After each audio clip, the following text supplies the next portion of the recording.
തള്ളിപ്പറഞ്ഞവരുടെയൊക്കെ കണ്ണു തള്ളുന്നൊരു കാലം നമുക്ക് വരും. അന്ന് അവരായിരിക്കും ആദ്യം നമ്മുടെ അരികിൽ വരിക. തിരിഞ്ഞു നോക്കരുത്. സന്തോഷത്തിലും സങ്കടത്തിലും കൂടെ നിന്നവരെ മാത്രം ചേർത്ത് പിടിക്കുക. ചിലരുടെ ചോദ്യങ്ങൾക്ക് ഉത്തരം മൗനമായിരിക്കണം. ചിലരുടെ പ്രകോപനങ്ങൾക്ക് പ്രതികരിക്കാനേ പോകരുത്. ചിലരുടെ ദുരുദ്ദേശങ്ങൾക്ക് ശക്തമായ താക്കീത് നൽകണം. ജീവിക്കുക ഓരോ നിമിഷവും.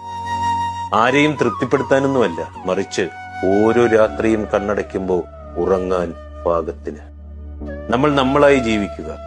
നമ്മൾ ഇവിടുന്ന് പോയാൽ ആർക്കും ഒരു നഷ്ടമില്ലെന്ന് മനസ്സിലാക്കുക. സ്നേഹിക്കുന്നവർ സ്നേഹിക്കട്ടെ, വെറുക്കുന്നവർ വെറുത്തോട്ടെ, മറക്കുന്നവർ മറക്കട്ടെന്നേ, ഇഷ്ടപ്പെടുന്നവർ ഇഷ്ടപ്പെടട്ടെ. അതിനെക്കുറിച്ച് ചിന്തിച്ച് കൂടുതൽ സന്തോഷിക്കുകയും കൂടുതൽ ദുഃഖിക്കുകയൊന്നും വേണ്ട. എല്ലാം താൽക്കാലികം മാത്രമാണെന്ന്. എന്ത് സംഭവിച്ചാലും ഈ ജീവിതം ജീവിച്ചല്ലേ മതിയാവും.